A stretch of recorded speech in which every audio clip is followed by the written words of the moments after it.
ગઈકાલના રોજ સરસ્વતી શૈક્ષણિક સંકુલના પ્રિન્સિપાલ છે રાકેશભાઈ સોરઠિયા, તેમના વિરુદ્ધ ફરિયાદ એક આપવામાં આવેલી, જેમાં છોકરીઓ જે એમના સ્કૂલમાં ભણે છે એમની માતાએ ફરિયાદ આપેલી કે તેમની છોકરીને રૂમમાં બોલાવીને શારીરિક અડપલા કરે છે અને માંગણીઓ કરે છે. તે બાબતની ફરિયાદ આવતા 354 તથા પોક્સો એક્ટ મુજબનો ગુનો ભક્તિનગર પોલીસ સ્ટેશનમાં દાખલ કરવામાં આવેલો પ્રિન્સિપલ વિરુદ્ધ, અને ઉપરોક્ત ગુનાના કામે તપાસ police inspector Shri Bhaktinagar PI Sarvaiya સાહેબ કરી રહ્યા છે અને ઉપરોક્ત ગુનાના કામે આરોપીને અટક કરવામાં આવે છે. અગાઉ એવું કોઈ કાયદાકીય કે કોઈ રેકોર્ડ નથી ઉપલબ્ધ, પરંતુ અન્ય બીજી સ્કૂલની છોકરીઓ સાથે પણ તેમને આવું કૃત્ય કરેલું છે એ સાક્ષીમાં ફરિયાદમાં પણ ઉલ્લેખ કરેલ છે. ચાર છોકરીઓ સાથે કરેલું.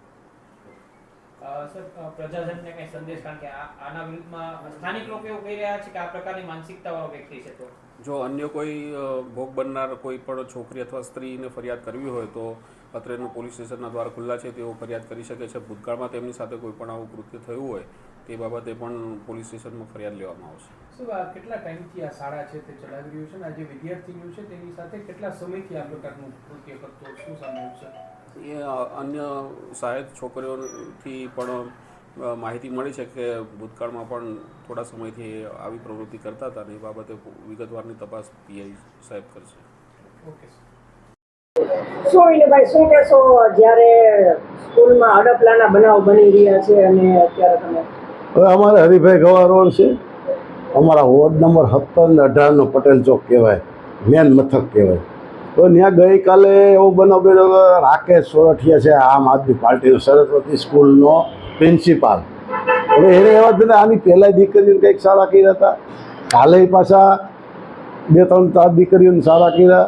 કાલ વાલીઓ ફરિયાદ કરી, હિંમત કરીને કાલે અમે હતા કાલે જ આવું થયું બારગામ હતા. આ રાકેશ સોરઠિયા અવારનવાર આવું કરે છે, આમ આદમી પાર્ટીને ધમકી મારી. એટલે લોકો આજુબાજુવાળા બિચારા બીવે ને અમે કેમ કે ભાજપમાં છે એમ લોકોને એમ થાય કે વિનુભાઈ ભાજપમાં લેવલું ન કરે, એમ આ મારો દીકરો આજુબાજુવાળાને ધમકી મારી અવારને એવું આવું કરે. છતાં અમે નાના માણસોને દીકરા ભણતા ને દીકરા ભણતા એટલે અમે કંઈ કરતા. તો હવે તો આ સ્કૂલને માન્યતા રદ કરાવવા અમારું નક્કી જ છે.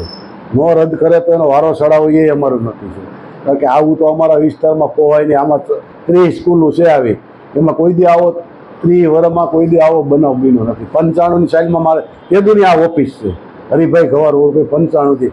આ એટલી સ્કૂલોમાં આવો બનાવ કોઈ દી બન્યો હતો. પહેલી વાર આવો બનાવ બન્યો કે આણે આવું કર્યું, અને પહેલાં આણે આવું કર્યું જ હતું તે દિવસ લોકોએ મર્યાદા રાખી કાંઈ ન કર્યું.